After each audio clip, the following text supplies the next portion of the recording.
Hello, everyone. Welcome to Cookies Enabled. Today we have a very special episode I've been working very hard on about time travel myths.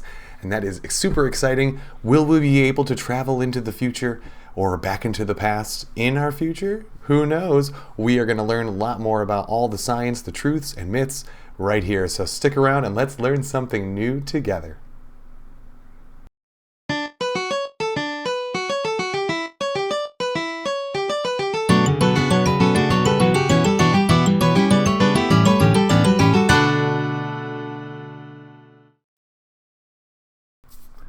Okay, so where do we begin in the time travel myths?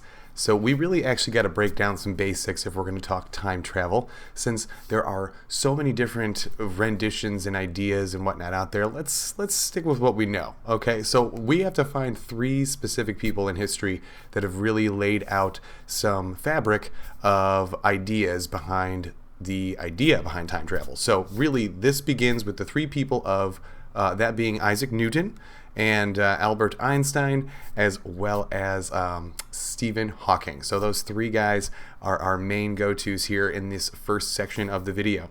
And really, the three basics that we're going to be breaking down are time, space, and gravity. Now, we are going to mention a few other ways that time travel are possible, which would be speed and temperature, but we're not going to get into that just yet. That's hang on to your butts.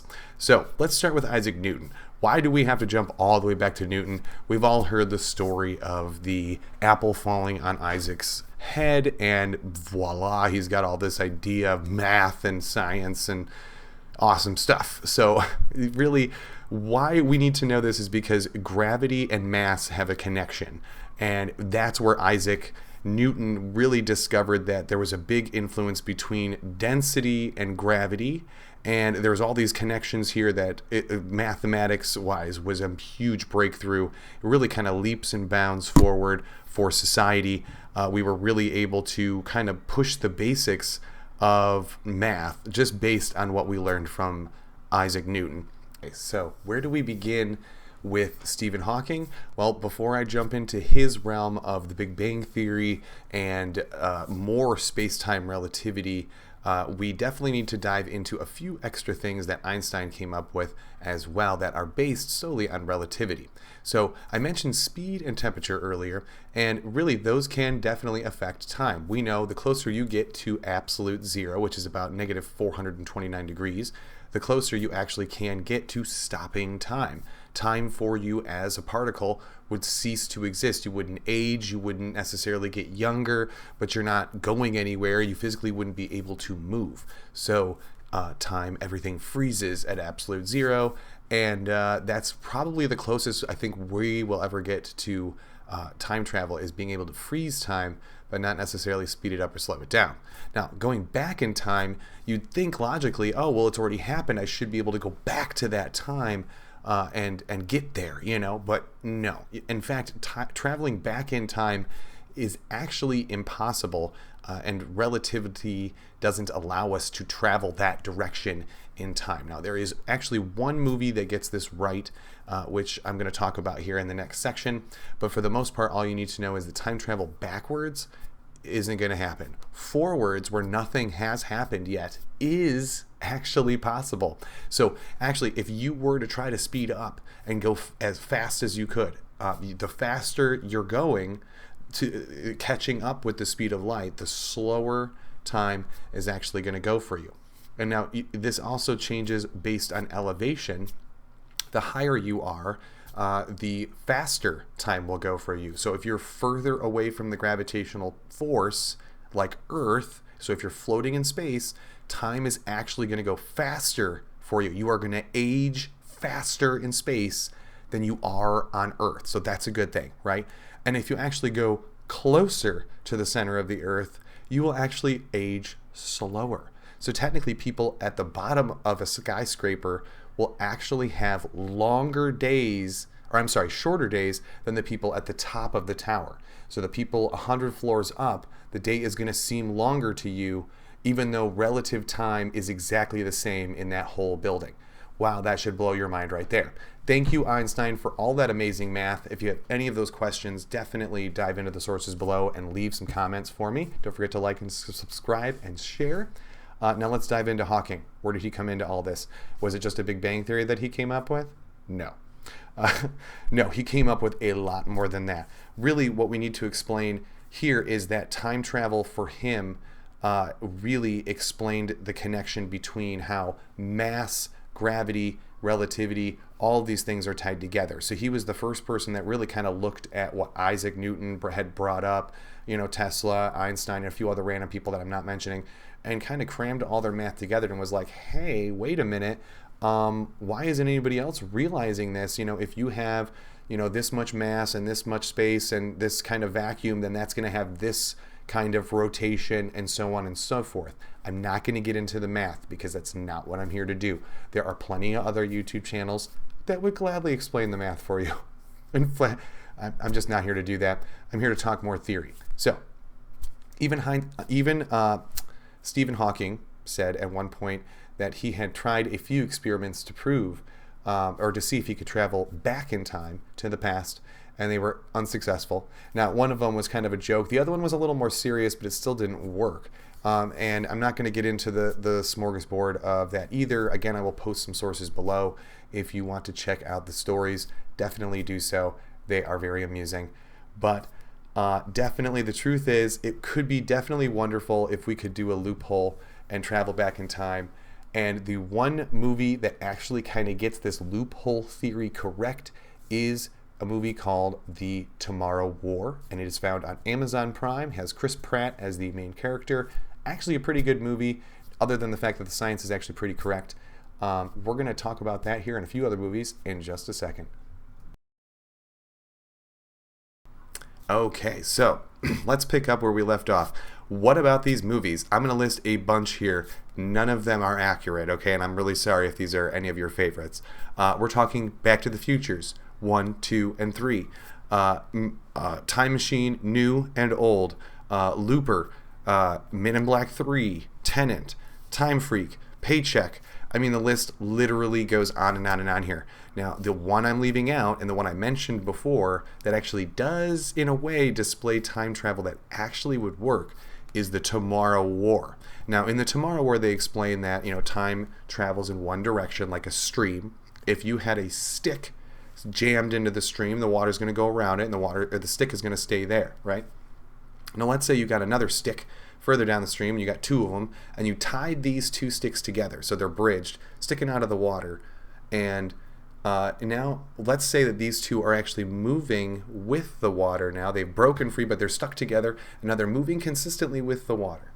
Now you could literally travel back and forth without even touching the water at all. And that is exactly what they've done in this movie. They have built a machine in the future, and they have built a machine in the past, and as soon as the past machine becomes active, everything in the future can travel back to that point. You are not allowed to build a time machine and then turn it on and go back before the machine was built. The machine would just fall apart, technically speaking, because it didn't exist at that point in time. So can you imagine if Doc and Marty got into the DeLorean and went off into the future and the car just disintegrated into pieces and they just were right there? Because that's pretty much what would happen. Now, if they went to the future like they did in the second movie, they actually would have been able to do that. But every decision that they did would then alter the future again and again and again, because they are in a world that no longer or technically hasn't existed yet.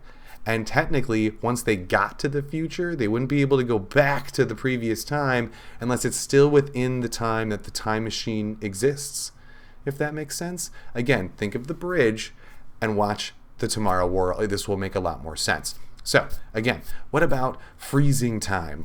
If you could go to negative 459 degrees or 59.67 degrees, then yes, you would actually be able to freeze in time. But again, you won't be able to move around or do anything physical.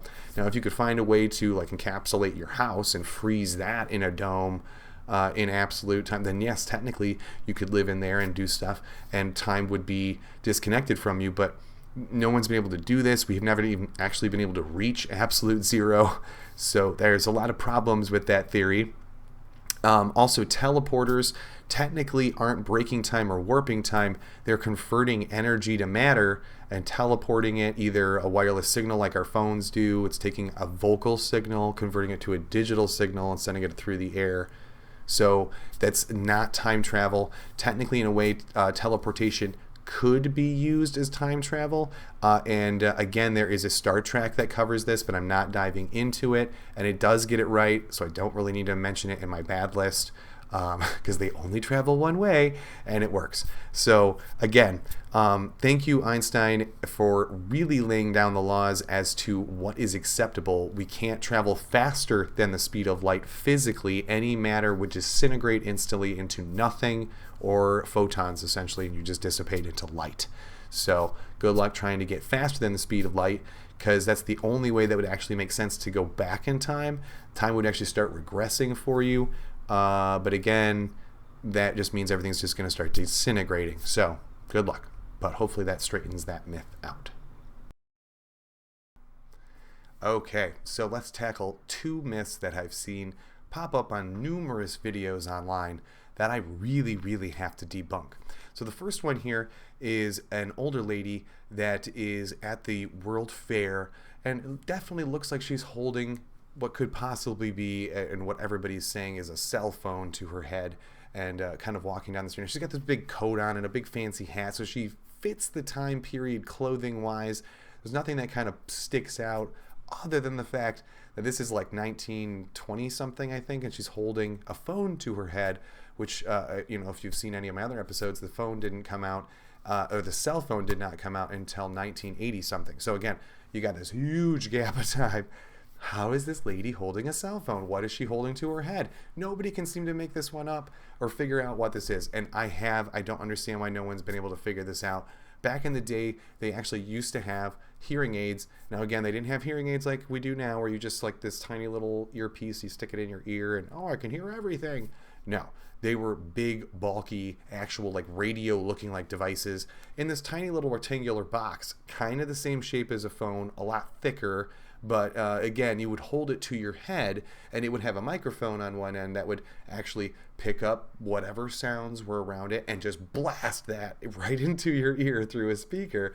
So I actually have a feeling that she was listening to either a vocal assist or a radio, because people did have pocket radios at the time you could carry around, and you had to literally hold it up to your ear like that to listen to it, because the speakers weren't very good. Again, the technology was brand new. And she looks like a wealthy lady, so she would have been able to actually get a portable radio pretty easily. These are not unheard of things. This was normal at the time, and there's a couple of videos floating around of people with supposed phones and stuff that obviously aren't phones. You can definitely tell they're not. And of course, if you did bring a phone back in time and you found a way to go back in time with your phone, which we already talked about how that's not going to be possible, but if you did find a way to do that, there's no cell phone towers, there's no GPS satellites, there's nothing for your phone to physically connect to, so it's not going to work. In fact, there's a good chance the technology would just poof disappear, because again, no one's invented it yet, so you wouldn't have that technology. There's a lot of correlations. So jumping ahead, there's one more picture here. This one's a painting that everybody's losing their mind about. Oh my gosh, this lady is walking through the forest along this path, and it looks like she's holding something almost identically to how we hold our iPhones and cell phones now, kind of like she's texting somebody or checking her Facebook feed or something as she's walking down the road. This is not what is happening here. This is obviously a big misunderstanding. This is definitely a picture of what is known as a runner or a messenger. So normally they'd be on horseback or something, but maybe this was like a small town to small town. It's like a UPS. Like if you're delivering mail from one town to the next town, or a really important message, maybe this was from like a prince or a king or somebody really important, and they have to get this message, so you're like carrying it to them. That is what is happening here. There is no cell phone, no way that they didn't time travel to the past and somebody painted them with their phone. You've got to be real stupid if you're going to time travel. You're going to pull out your phone in front of other people in the past, and don't do that. Okay? No. So none of that. I really, again, just look up so she's running messages between towns. This was a very important message. And in fact, she's almost kind of holding it like a book. I think like a Bible or something, like an actual, like a little, those little mini Bibles or whatever you can hand out. That's what it looks like to me. So, I mean, again, I think everybody's gone off a limb. This is more misinformation. Definitely watch my Mandela Effect episode if you don't know what misinformation is, or you think it's all just mumbo jumbo. It can actually be a lot more than that. So please check out my Mandela Effect episode if you are having any second doubts on any of the stuff I mentioned today. Also check my sources below. But thank you all for tuning in, and I will talk to you all later. Okay, everybody, thank you so much for tuning in today. If you want to know more about the Mandela Effect, definitely give Cookies Enabled Mandela Effect episode a search in your search bar above and give us a watch, because that episode will explain a lot more about the multiverse theory and a little bit more of Stephen Hawking's science as well. So give that one a look. It might explain a little bit more of the myths. But if you want to know more about any of the sources below, definitely give them a check. Leave a comment if you want to know me do another episode for you guys explaining any of maybe the science or the people or more myths. Definitely let us know. We are also on Instagram, Facebook, and Twitter. Don't forget to like and subscribe. And I know I learned something new today, guys, and I hope you did too. Thank you all for tuning in, and I will see you guys next time. Okay, so I also go into a lot of detail on these mystery myths and that pop up online about time travel, these people that have painted these pictures or taken pictures of people that don't belong, or they say they don't belong. Maybe they are a little odd, or they are out of place, or something seems odd, but do a little bit of research. For the lady with the cell phone walking down the street in the big fancy coat, that took me 5 minutes of searching online to find maybe 2 or 3 reasons as to why she would have this machine against her head. Obviously isn't a phone. It's not even the right shape. So again, I really think people are just jumping to conclusions. Please watch my Mandela episode, because that really goes into misinformation and what has been spreading across the web. So thanks for tuning in, Go. I don't know why I keep screwing this up. And action. Action. Sorry, I had to restart that. I'm going to try that again. And have a great day. I know I learned something new, and I hope you did too. Blah, blah, blah.